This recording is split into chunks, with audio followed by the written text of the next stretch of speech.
Bangladesh cricket board Shakib Al হাসানকে কেন্দ্র করে তাদের স্টান্স জানিয়েছে, কয়েকটা পয়েন্টে জানিয়েছে। এটা হচ্ছে আজকে আলোচনার প্রথম পার্ট, এবং দ্বিতীয় পার্টে খুবই চমকপ্রদ একটা অংশ আমি রেখেছি, এবং সেই অংশটা আসলে আপনাদের সবাইকে অবাক করবে। ধরুন একটা ফ্র্যাঞ্চাইজি বিপিএল কে কেন্দ্র করে, যেহেতু বিসিবির এই আয়োজনটা আজকে হয়েছে, একটা ফ্র্যাঞ্চাইজি এমন ওনারকে তাদের ফ্র্যাঞ্চাইজি ভুক্ত করেছে কোনো না কোনোভাবে, যুক্ত করেছে কোনো না কোনোভাবে, সেই ফ্র্যাঞ্চাইজির সাথে রেখে কর্মকাণ্ড পরিকল্পনা বাস্তবায়ন করছে, যেই মানুষটা ব্যাংকের চেক জালিয়াতির মামলায় জেল খেটেছেন। চেক জালিয়াতির মামলা, চেক ডিসঅনারের মামলা কিন্তু খুব সিরিয়াস মামলা, জেল খেটেছেন। একসময় তিনি পূর্বের বিপিএল গুলোতে কোন একটা পার্টিকুলার ফ্র্যাঞ্চাইজির দায়িত্বে ছিলেন, সেখানকার যে ক্রিকেটাররা, সেই ক্রিকেটারদের পেমেন্ট বকেয়া রাখার ক্ষেত্রে একটা বড় রোল প্লে করেছেন। সেই ওনারদের একজন বা influential character of that particular franchise. এই ফ্র্যাঞ্চাইজি কারা, এই ফ্র্যাঞ্চাইজির সাথে বাকি কারা রয়েছে, কাদের সাথে জয়েন্টলি এই লোকটা যুক্ত হয়ে বিপিএল কে কলুষিত করছে, আমি সবার ব্যাপারে আমার নেক্সট কন্টেন্টে আপনাদেরকে জানাবো। কারা কারা আছেন, 1 নম্বরে কারা, 2 নম্বরে কারা, 3 নম্বরে কারা। আমি যদি ভালো হই, আমি তো খারাপ লোককে আমার মধ্যে নেব না। আমি যদি খারাপ হই, আমি খারাপকে খুঁজে নিব। যে খারাপকে খুঁজে নিবে সে কখনো ভালো না, এবং সেই আলোচনাটা আমি করবো ডেফিনেটলি। যাও, এই ঘটনাগুলোতে বাংলাদেশ ক্রিকেট বোর্ড শেষ মুহূর্তে পদক্ষেপ নিতে যাচ্ছে। অন রেকর্ড এবং অফ রেকর্ডে কথা হয়েছে, যেখানটায় বাংলাদেশের প্রধান উপদেষ্টা জড়িত এবারের বিপিএল এ, এবং এটাকে মহিমান্বিত করার চেষ্টা করা হচ্ছে বাংলাদেশ ক্রিকেট বোর্ডের পক্ষ থেকে, দারুণ একটা আয়োজনের চেষ্টা করা হচ্ছে। সেখানটায় যদি এই টাইপের ক্যারেক্টাররা, ছাত্ররা যোগ দেয়, তাহলে তো ভাই খুবই বিপজ্জনক ব্যাপার। সেকেন্ড পার্ট সম্পর্কে বলছিলাম। ফার্স্ট পার্টে আলোচনার পর ফারুক আহমেদ এবং আমার প্রশ্নোত্তর পর্ব, সেকেন্ড পার্ট আপনাদের সামনে ডিসপ্লে হবে। এই মুহূর্তে যে আলোচনাটা করতে চাই, যে সাকিব আল হাসান আসলে অফিসিয়ালি বাংলাদেশ দলের সাথে এই মুহূর্তে আসলে নেই বললেই চলে। বাংলাদেশ যে দলটা তৈরি করা হচ্ছে বা হবে, এবং যে দলটা অ্যানাউন্সমেন্টের অপেক্ষায় রয়েছে, ওয়েস্ট ইন্ডিজের এগেনস্টে ওয়ানডে খেলবে বাংলাদেশের ক্রিকেটাররা, সেখানটায় সাকিব আল হাসান থাকছেন না। এই আলোচনাটা আমি আরো 48 ঘন্টা আগে, অন্তত 48 ঘন্টা আগে করেছিলাম। সাকিব থাকছে না বা সাকিবকে রাখা হচ্ছে না, ভাই এটার দায় তো আমার না। আপনারা আমাকে গালিগালাজ করেছেন, সেটা আপনারা করতেই পারেন, এটা আপনাদের মৌলিক অধিকার। গুরুত্বপূর্ণ পয়েন্ট যেখানটায়, সেটা হচ্ছে যে সাকিব আল হাসান কি চ্যাম্পিয়ন্স ট্রফিতে থাকবেন, আর সাকিব আল হাসানকে নিয়ে বা বাদ দিয়ে যে দল ঘোষণা করা হচ্ছে, এটা কি বিসিবির ডিসিশন কিনা। দ্বিতীয় পয়েন্ট যেটা, যে সাকিব আল হাসান চ্যাম্পিয়ন্স ট্রফিতে থাকবেন কি থাকবেন না, সেই ব্যাপারে বাংলাদেশ ক্রিকেট বোর্ডের প্রেসিডেন্ট তিনি বলেছেন, আমরা চাই সাকিব থাকুক, সবার মতো বাংলাদেশ ক্রিকেট বোর্ড চায় সাকিব থাকুক। কিন্তু ক্রিকেটের বাইরে, ক্রিকেট বোর্ডের বাইরে যে ইস্যুস গুলো রয়েছে, যেগুলোর সাথে সাকিব ইনভলভ রাইট নাও, সেই পার্টিকুলার ইস্যুগুলো কি সলভ করার মতো অবস্থায় বাংলাদেশ ক্রিকেট বোর্ড রয়েছে? বাংলাদেশ ক্রিকেট বোর্ডের সেই অথরিটি রয়েছে? আমার নামে যদি মামলা হয়, ডেফিনেটলি আমি যে অর্গানাইজেশনে কাজ করি, সেই অর্গানাইজেশন কিন্তু সেই মামলা সংক্রান্ত ব্যাপারগুলো ডিল করতে পারবে না। ক্রিকেট ইস্যুতে যদি কোনো সমস্যা হয়, সেটা ডিল করতে পারবে। সো যেহেতু সাকিবের ইস্যুস গুলো আসলে অনেক অনেক বেশি আসলে ছড়িয়ে গেছে, অনেক অনেক বেশি, এটাকে কি বলবো, কমপ্লিকেটেড হয়ে গেছে, বাংলাদেশ ক্রিকেট বোর্ডের হাতে আসলে অনেক কিছু করার নেই। কোয়েশ্চেন্স করা হয়েছে বাংলাদেশ ক্রিকেট বোর্ডকে, they are really helpless to make any decision regarding Shakib, যেটা আমরা এক্সপেক্ট করি যে সাকিবকে খেলানো হোক বা হোক না। পয়েন্ট যেটা, চ্যাম্পিয়ন্স ট্রফিতে সাকিব আল হাসান খেলবেন কিনা, ফারুক আহমেদ বলেছে যে একজন ক্রিকেটার বাইরে থেকে, এটা খুব একটা আইডিয়াল না যে বাইরে থেকে একজন ক্রিকেটারকে আপনি পিক করছেন এবং ওই পার্টিকুলার ক্রিকেটার আপনার দলের হয়ে আন্তর্জাতিক ক্রিকেট খেলছে। আন্তর্জাতিক ক্রিকেট কারা খেলে? আপনার দেশের সবচেয়ে ভালো ক্রিকেটাররা খেলে, সবচেয়ে প্রিমিয়াম ক্রিকেটাররা খেলে।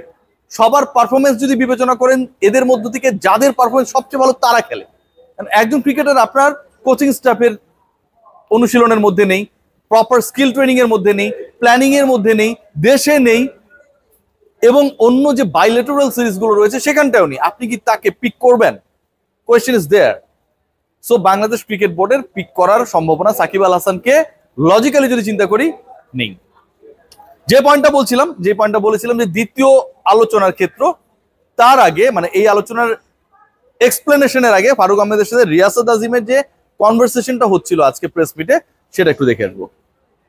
ফারুক ভাই, আমি স্ট্রংলি বিলিভ করি যে আপনি এখানে খুব সৎ উদ্দেশ্য নিয়ে আসছেন এবং আপনার প্রত্যেকটা কর্মকাণ্ডে এটা ছাপ আছে, একদম স্ট্রংলি। এটা আমি বিশ্বাস করি।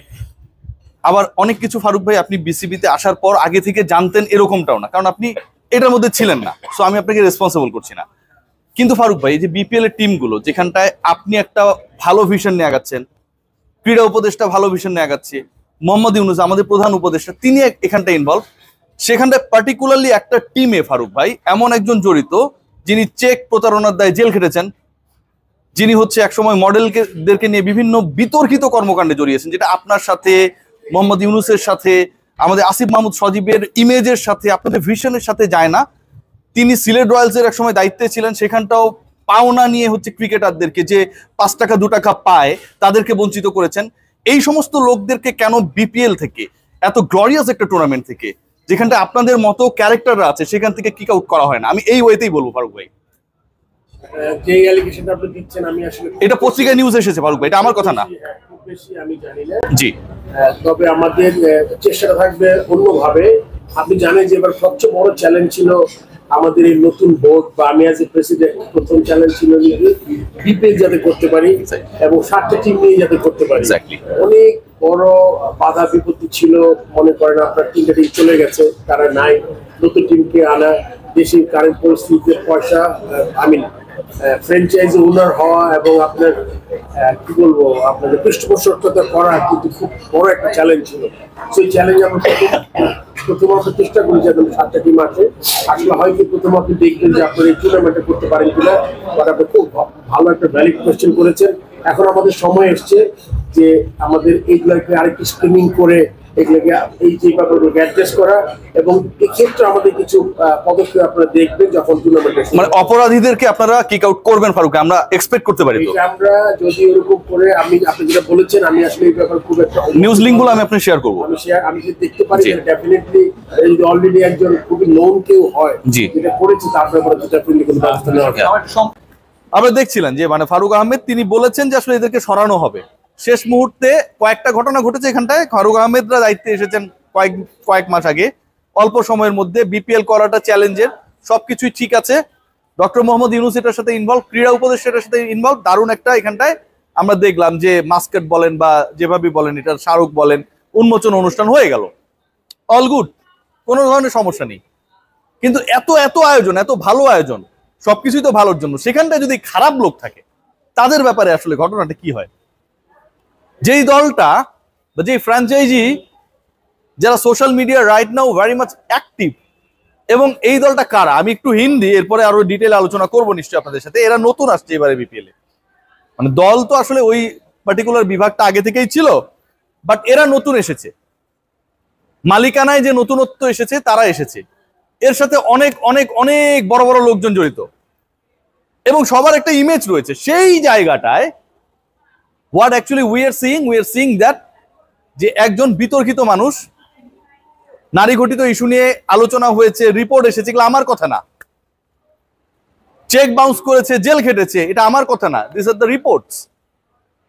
শুধু এটা না, যেই টুর্নামেন্টে এরকম একজন লোককে ইনভলভ করা হয়েছে ওই পার্টিকুলার ফ্র্যাঞ্চাইজির পক্ষ থেকে, এবং তার সাথে যারা কো ওনারশিপে আছেন তাদের পক্ষ থেকে, বিপিএল এর দল যখন পায় তখন ওই পার্টিকুলার মিস্টার এম এটার সাথে জড়িত ছিলেন। আবারও মিস্টার এম এর কথা আমি বলেই দিলাম। এখন আবার শেয়ার ভাগাভাগির একটা পরিকল্পনা চলছে, সেটার হিসাবটা আমার কাছে রয়েছে। আপনি অতীতে অপকর্ম করছেন, একজনকে আপনার দলে নিছেন, অপকর্ম করার পর বলছেন যে ও এখন নাই আমার সাথে। এই ফাইজলামি গুলো করার যখন চেষ্টা করে আমার ভাই ব্রাদাররা, তখন আসলে কি বলবো, আর কিছু বলার থাকে না। তো আপনাদেরকেও এক্সপোজ করবো নিশ্চয়ই আরো প্ল্যান্ড ওয়েতে, কারণ বাংলাদেশ ক্রিকেট বোর্ডের এই দারুণ উদ্যোগ, বাংলাদেশ সরকারের এই দারুণ বিপিএল, এখানটায় আমরা কেউই চাইবো না যে বিতর্কিত ক্রিকেটারদেরকে বঞ্চিত করা ক্যারেক্টাররা ডমিনেট করুক। সবাই ভালো থাকবেন, টেক গ্রেট কেয়ার।